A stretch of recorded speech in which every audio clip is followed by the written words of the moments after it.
Hey, Bereket. Welcome to the Choose Africa podcast. Thank you very much for being here today. Hello, Val. Thank you for having me. It's great to be here. I'm looking forward to our chat. I'm super excited.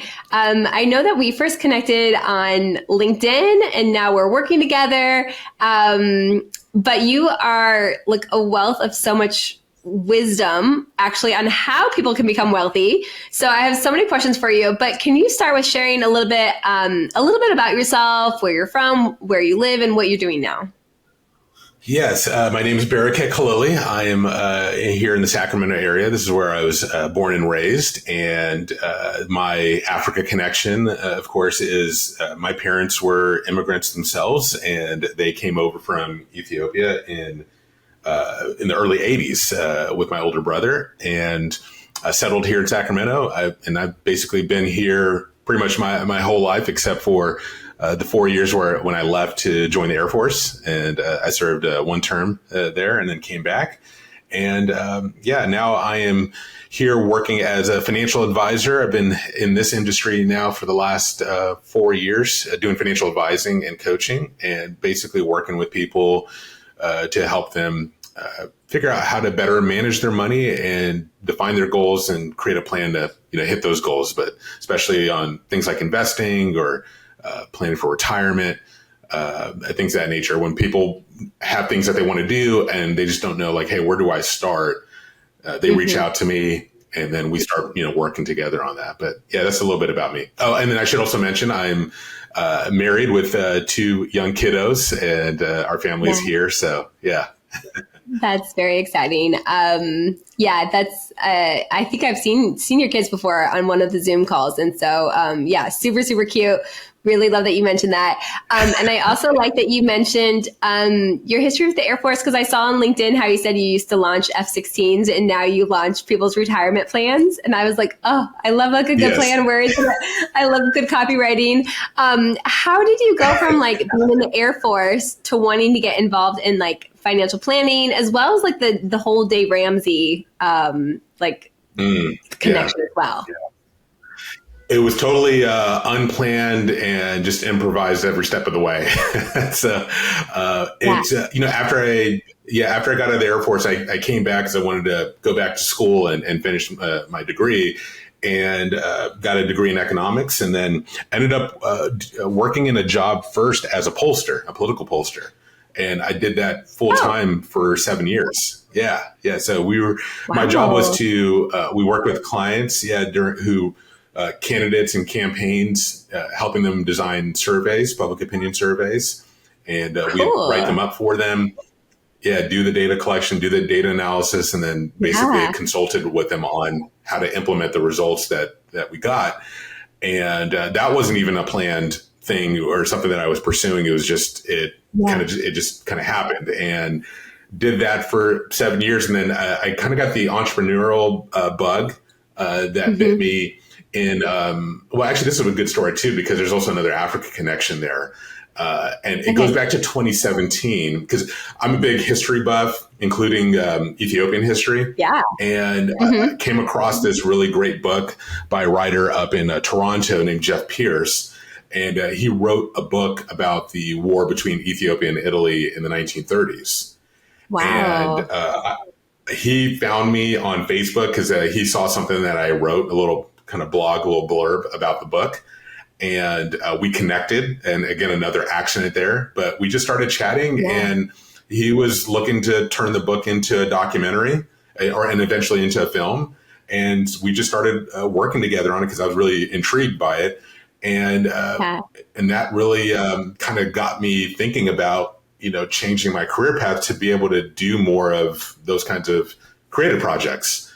And so that was kind of the first seed, that was planted in the back of my mind.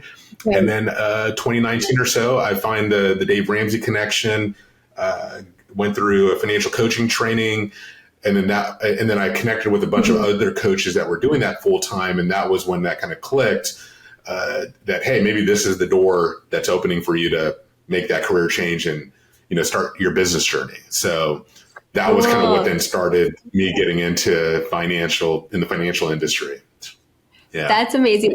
I'm going to ask you so many questions on the financial side. But first, I have to say, I think a lot of our clients or like typical Americans don't realize how rich Ethiopian history is. So like the fact that you're a buff on Ethiopian history is crazy because they have like so much history. I know you can't do this justice in a small time, but can you share a few of the things that you feel like most Americans probably don't realize about Ethiopian history and like what makes it such a cool and unique country? Yeah, Ethiopia, it's always like the supporting actor in the movie, the one that always kind of makes some appearances, but they're not like the main character in the story. And yet what they do and their part in it always has some kind of indirect or direct connection to what's going on. And so, like in particular with the war with fascist Italy, a lot of people don't know the connection between that conflict and what was going on elsewhere in the world. And the way I would kind of just sum it up was that war that happened in 35, 36 is essentially why you get World War II. And if it didn't happen, World War II may not have actually happened. Wait, like, I feel like I don't even know that. I feel like you have to dive in a little bit more. Yeah, well, that's kind of the teaser, but the book will definitely help you if you want to dive into that more. And then I'm also been working on kind of turning it into a podcast and to explain more of it. But there's interesting connections there because it was kind of part of what was going on in the 30s was a volatile time in Europe. Hitler's on the rise, Mussolini's on the rise, and there's all this power politics and geopolitical kind of maneuvering that's going on. And a lot of people don't know is that at the time, like Ethiopia was like, it was front page news basically through 1935.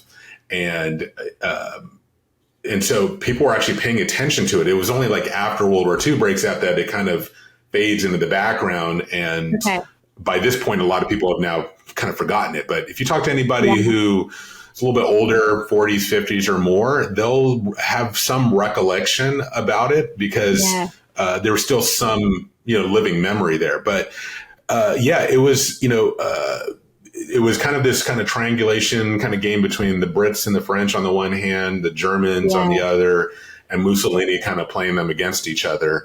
And, but basically, Ethiopia was part of the League of Nations. All these other European countries are part of the League of Nations. The whole point was to avoid another world war breaking out. And the whole thing was, hey, if anyone tries to invade another country, then everybody else is going to gang up on them and retaliate. And that was supposed to kind of be a deterrent. And so Mussolini invades Ethiopia. Ethiopia appeals for help. Nobody helps them. And then basically the whole League of Nations basically dead at that point. And since that was what people were relying on to prevent another world war from happening once the League of Nations kind of evaporated, then it was basically just a matter of time before war broke out again. So, oh my goodness. And so it just kind of, it brought all these issues to the forefront. And so that was kind of it was a kind of a delayed kind of reaction, but there's a straight line that goes straight from Ethiopia to Mussolini eventually joined, aligning with Hitler, and then, the rest is history. Crazy. Ethiopia is, I like to think about how it is kind of like all over in every little story. You get a little glimpse of it. And I didn't even know that connection. So that's really cool. And I'm going to dive more into that after this, but wow. Okay. So because this is not actually a history podcast, otherwise I would ask you a million more questions. When you started doing, like when you kind of got into Dave Ramsey and helping people follow the Dave Ramsey method, I think everybody is quite familiar with Dave Ramsey, but I think in this day and age, there's so many messages out there on like, what's the best thing to do? What's the best budget? What's the best thing? So in your opinion, what are some of the things that make kind of Dave Ramsey's and the 7 baby steps so empowering, especially for like business owners or entrepreneurs? What makes it stand out as like the best choice?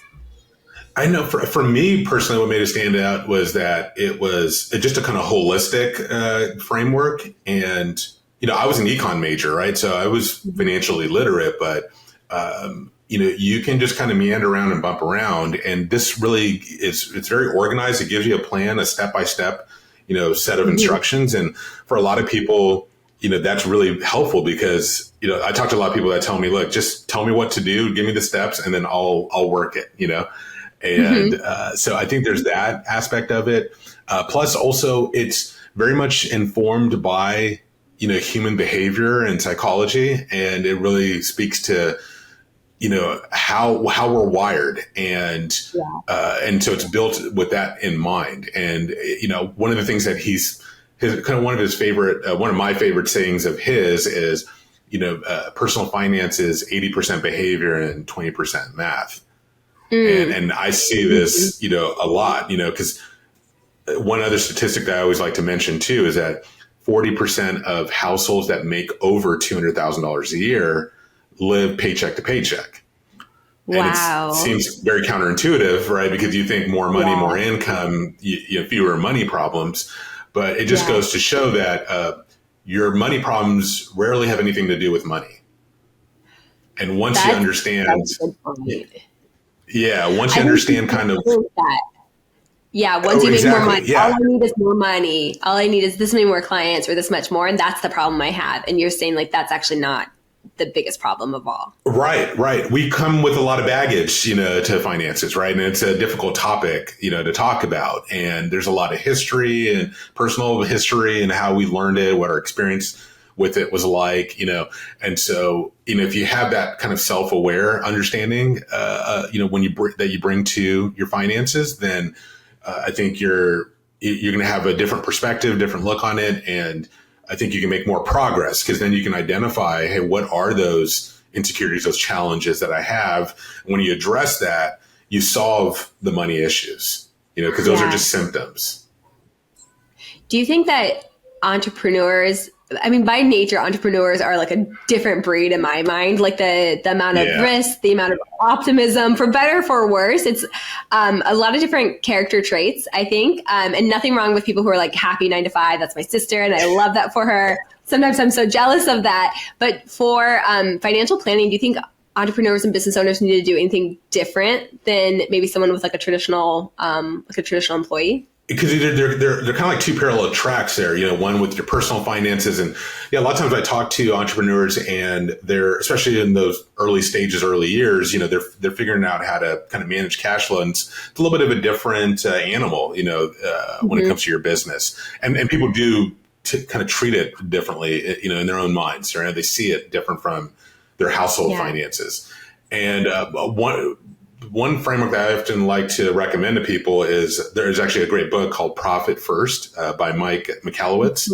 And it's just a great system that teaches you how to take that dollar of revenue and then figure out, okay, here's how you allocate it to the things that you need to take care of, but also things that you want to take care of, like, paying yourself a salary, covering your expenses, making sure you're covering your taxes, and things of that nature. And, but yeah, entrepreneurs are definitely, I think we tend to kind of think that, we're unique and that we're going to be the exception to the rule, and, but also I noticed too that entrepreneurs and business owners have a sense that there's more that's out there. There's more potential. There's a better way of doing this. There's, and so they want to really have a little more control and freedom over how they kind of create their lifestyle. And so I think that's definitely a common kind of trait, Yeah, I would agree with that. When you work with clients, who do you normally work with? Are most of them business owners? Are they just I know like regular people, and I know that like something I see a lot in the Dave Ramsey world, and also like when I was reading through your stuff, is like that the term everyday millionaire. So like, who do you work with, and how do you get from that to be an everyday millionaire? Yeah. So my clients are basically everyday people. Demographically, they're just across the board, from young to old. Business owners are a big chunk of clients I work with. A lot of them are self-employed. They're mom and pop businesses or working in the trades, independent contractors, sole proprietors, things of that nature, or small business owners. So I would say it's probably a good chunk, maybe maybe about a third or so of the clients that I talk to are business owners. So it's pretty common, a lot of people who are also just, white collar professionals, working in government, working in business, just it spans just the whole range. And so, yeah, it's really just everyday people, just people like that you and I know and that bump into every day. Mm-hmm. And the everyday millionaire, again, that's another kind of misconception that a lot of people have. When they think millionaire, they usually think ultra high net worth type of person, right. Entrepreneur who, built a multi-million dollar, billion-dollar business. Yeah. And they don't realize that like the average millionaire is someone who has like a net worth more between 1 and 5 million. So these are people who actually like, they go to the grocery store with coupons. They drive Toyotas, Hondas, they are, they basically and they get there by essentially keeping their debt low, living within their means, not getting overextended, staying on a budget, contributing to their 401k and retirement accounts, investing consistently, over time. Paying down the mortgage, because that's usually like the big chunk of where their net worth is. It's basically their house and then their retirement nest egg. And so they're getting there by essentially, pay off your debt, have emergency fund savings, and then just invest consistently, for retirement over time, over many decades. Yeah. Yeah, no, that's amazing. I think what's so cool about it is that it is truly like anybody can do it. You could be a teacher, you could be anything and still have more money. Because again, it's like what we were saying earlier. It's not always about how much money you make, but it's like really what you do with that money and your mindset behind it that makes a difference. That's a good point too, because one of the stats about that is that most millionaires haven't made more than $100,000 in any given year. That's crazy. Wow. I did not know that stat actually. Wow. Oh, that's massive. That's so cool. So how do you take someone, whether it's under 100K a year or above, how do you work with them to get them to become that everyday millionaire status? Yeah. So there's two main frameworks that I can use on a daily basis. The first is those 7 baby steps that you mentioned. That's really kind of the step-by-step process, the mechanics of it. And it basically is to kind of summarize in 3 steps. Sometimes I like to just give people kind of a short version, but it's basically pay off all the consumer debt, pay off everything that's not a mortgage and get it knocked out. And most people are doing it usually within 2 to 3 years at any income or any amount of debt. Yeah. So that's the first big thing, because it's you taking back control of your paycheck, and that's your income is your wealth building tool, right? That's what's going to get you to that millionaire mark. So paying off the consumer debt is going to help. It's going to be the best place to start. Then they build up an emergency fund of 3 to 6 months of living expenses. And then the final step is really investing 15% of your income towards retirement. And then, of course, part of that is also paying down the mortgage, over time. But that's essentially kind of the 3 parts: is pay off your debt, build up savings, and then invest, for retirement consistently, regularly. And you do those things, it's just a matter of time before, your net worth hits that $1 million mark. What is the rationale behind paying off debt before building up that savings? I think the underlying principle is that your income is your greatest wealth building tool. And so if it's being soaked up by consumer debt, which is usually just funding spending, for things that are usually not assets, they're going down in value, even like with cars, things like that, you're basically throwing your money into, sinking sand, right? And plus it's also, you can't really accomplish any other goals because your cash flow is so restricted. So, especially as we talked about, this is very much true for, W-2 employees, right? You make a fixed amount of money, essentially. It can grow, of course, over time, but at any given point, you're really just, you have a finite amount of income. And so you gotta be able to use some of that to save, to have savings and to save for the future. So getting rid of the debt is really just going to put you in a much better position from a cash flow standpoint. where you're able to invest more for retirement, as well as pay down the mortgage in less than 30 years, and save for your kids' college, and enjoy the money as well, right now. Yeah. Okay. That makes a lot of sense. And when a client works with you, what are some of I think maybe the common problems you see them struggling with, and what do you do to help them? Yeah. A lot of times my clients are coming to me after they've done those initial steps where they've paid off the debt and built up their emergency savings. And so it's the kind of the sexy part of the process, because it's where you have this kind of a goal that you can achieve, pretty quickly. And then you get to this phase where you're going to be doing it for decades and for a long time. Right. And so that's really, I think, kind of the hard part, right, is staying focused and staying committed and consistent, over a long period of time, because life happens, like our HVAC, died on us a few months back, and just a couple weeks ago, the tree in our front yard busted a hole in the water main pipe. You have other emergencies that pop up. Life just kind of throws things at you, and it's hard to navigate that and stay on track. And sometimes you feel like you're taking steps back and starting back over again, and it can be very difficult to maintain that that consistency over time. 100%. Yeah. This weekend we had we're in a fixer upper, so there's always something new. And this weekend I was like, let's go back to renting. Wasn't renting great? When we didn't have to be the one fixing these things. But yeah. So I guess it's reassuring to hear things do happen. That's part of the course. Sometimes it feels like you're going backwards, but consistently trying to move forward is key. And once people start investing with you, how do you help them invest? What are some of your favorite things to have them do?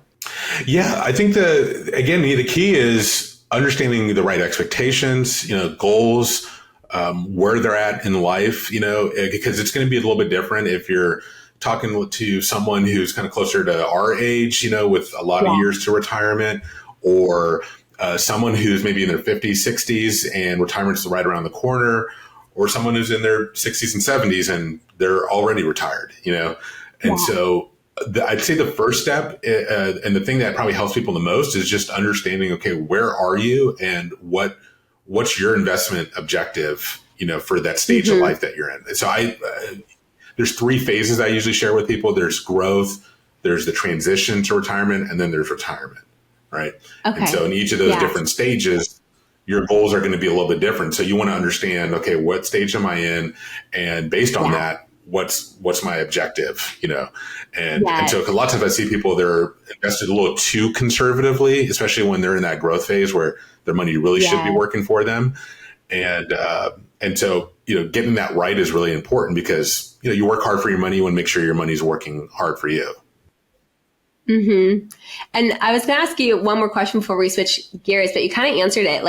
I think people think oh, I can invest on my own. I've heard about this great company. I'll put my money on there. But what is the difference between trying to do it by yourself versus actually working with an expert like you? But when I hear you explaining those 3 phases, it's oh, because we don't know what those 3 phases are, and we're not focused in the same way that you would be. So what is the difference that you make just kind of on a client? Right. Yeah. And it depends. Yeah. You can invest on your own, and it's not that there's anything wrong with that or that it's not doable, but certainly a lot of clients I work with, they're coming in as brand new, and so they don't know what to pick and where to start with. And so I think from what I've seen in my experience is that I think people who are doing it themselves, unless they're investing the time and doing the research and the work, they tend to be invested a little too conservatively for where probably they should be.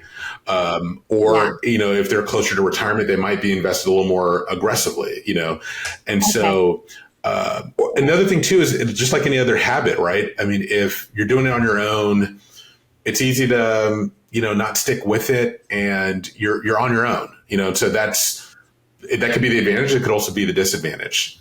And so with them working with me, certainly we have sometimes access to funds that they can't get into, but for the most part, we've done a lot of that work in thinking through, how to put together the right kind of portfolio for them.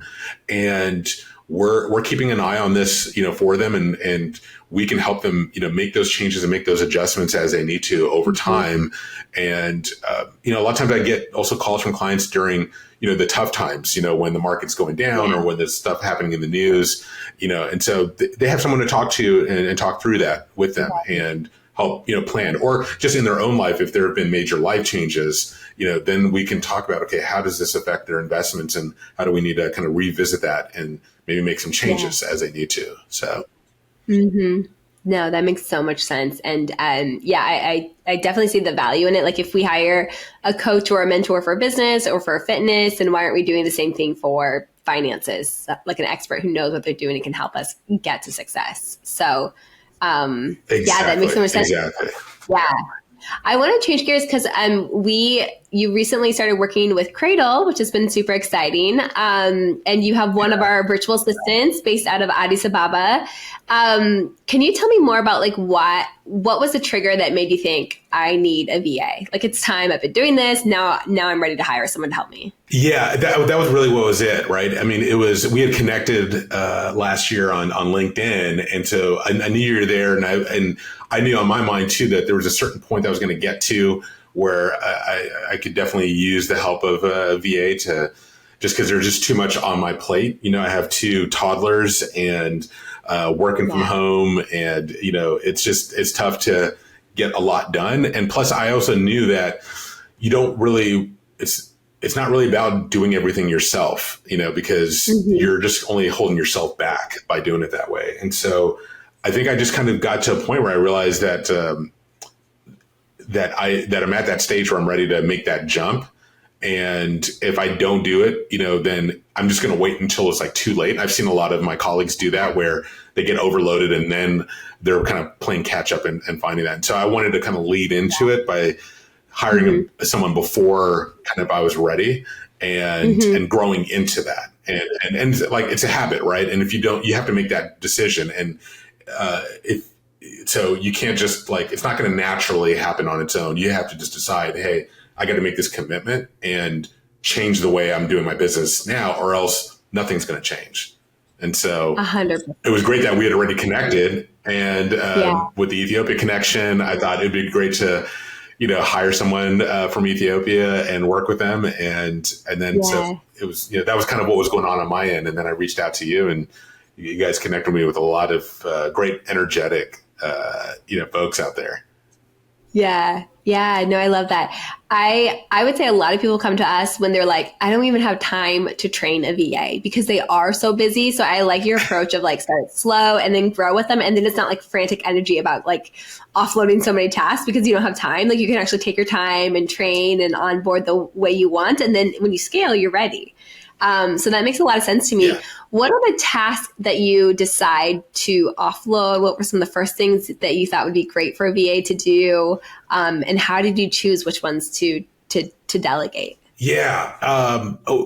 I focused mainly on the marketing, and especially because I had started doing a podcast. I've also been doing email for a couple of years.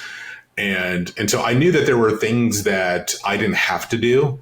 And so anything that required just some simple execution, but also just having someone who was also going to have their eyes on this project and be kind of like a project manager and who can really kind of take the ball and run with it, was going to help me, a lot, I knew. And there's actually my thinking on it kind of goes back to, I have a book on the bookshelf called The Big Leap by Gay Hendricks. Yeah.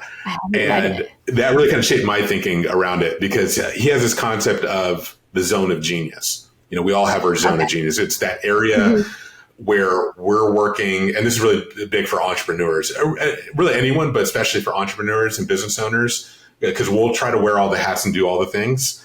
And that doesn't work. Yeah. You have a zone of genius where there are certain things that only you can do, or that you do it so well, so effortlessly, the thing that you enjoy doing that you lose track of time, doing, like that's the zone, that's where you want to spend all of your time. And anything else that's outside of that zone of genius, you want to get that off your plate, as quickly as possible. So that's kind of the framework that I kind of brought to this whole process and this whole experience and that's kind of how I think about what do I need to do and what do I need to offload. I love that. For me, when I first started even hiring my own VAs, even though I was in this world doing it, it's actually humbling to realize that things can get done better without you touching it, because you have someone who's like 100% dedicated to it versus me trying to do 100 different things. And some people, have different strengths than you. So my VAs are really good at a lot of these like detail oriented things. And I'm not a detail oriented person. So it's, it's amazing how much time you can free up to do what you really want to do and stay in that zone of, genius of what you're good at. And do you have any tips? Last question. Do you have any tips on like, how do you kind of, we do the onboarding session with you and then we're still there, we do check-ins, but like, how do you actually kind of get it going and get training that person and feeling comfortable with them doing things for you? Yeah. And one thing I'll say too, because you said that it's tough to, especially early on, to spend that time training them. And I want to highlight that because it really is, that is true. And it's not like you're going to necessarily get through that easily. It will be tough, early on to spend that time. And it's going to feel like you're taking a step back. Because you can do it faster this time, but the thing is like, you got to think about this as you're not just doing it once, you're doing it 1,000 times. And is it really the best thing for you to be doing it all 1,000 times? Yeah.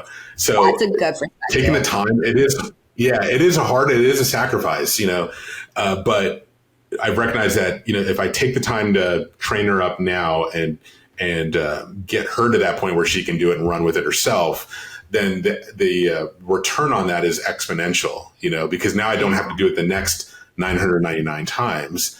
Now she can do that, for me, and so you think, it just takes me 5 minutes to do, but you're right. You do it again and again and again. That adds up. Yep. Kind of like money. This is like investing.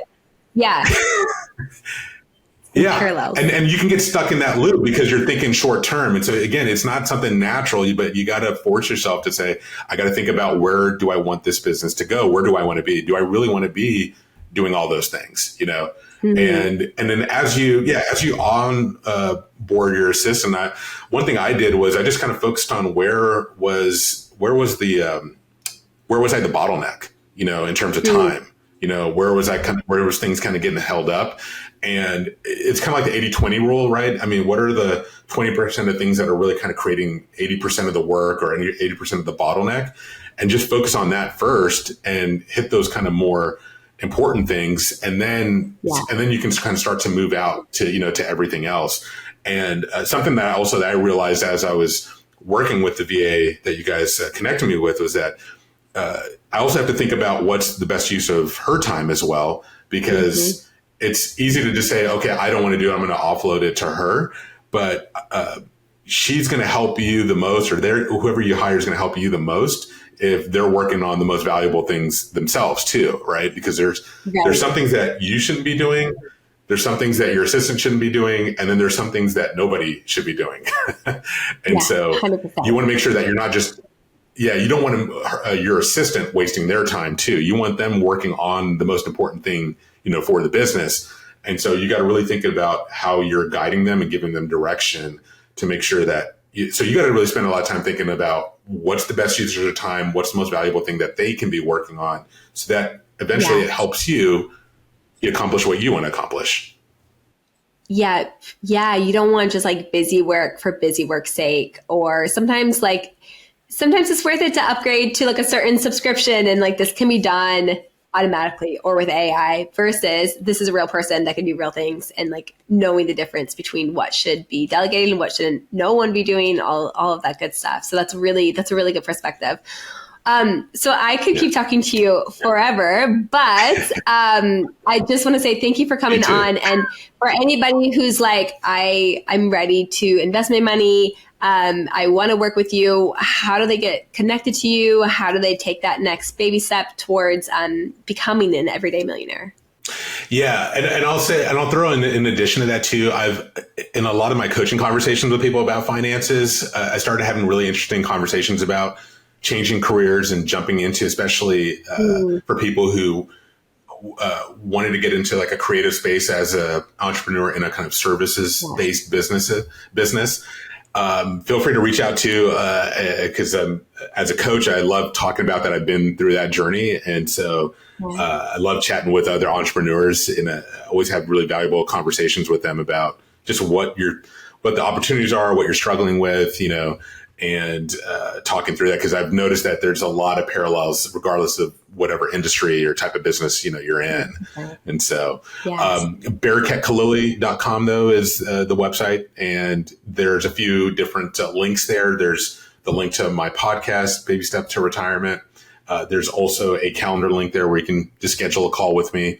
And then there's also a PDF that you can download of the 5-point financial planning checklist that just walks you through investments, taxes, estate planning, insurance, budget, and how you can just start to put together your kind of holistic financial plan. So I will link that in the show notes, so everyone can go to your website. Then they can see the link to your podcast, get the download. I also follow you on LinkedIn. I know you're quite active in posting there as well. So we'll link all of that in the show notes. But in the meantime, thank you so much for joining and for sharing your just wealth of knowledge, and also for being such a great person to work with. I know like your VA loves working with you, and you are just so great with her. And it says a lot about you as a person as well. So I just want to say thank you for that. And I hope everyone checks out your website and follows your podcast after this. Thanks, Bereket, for joining. Yeah, thank you for the kind words. It was great to be here with you. Thank you for bringing me on.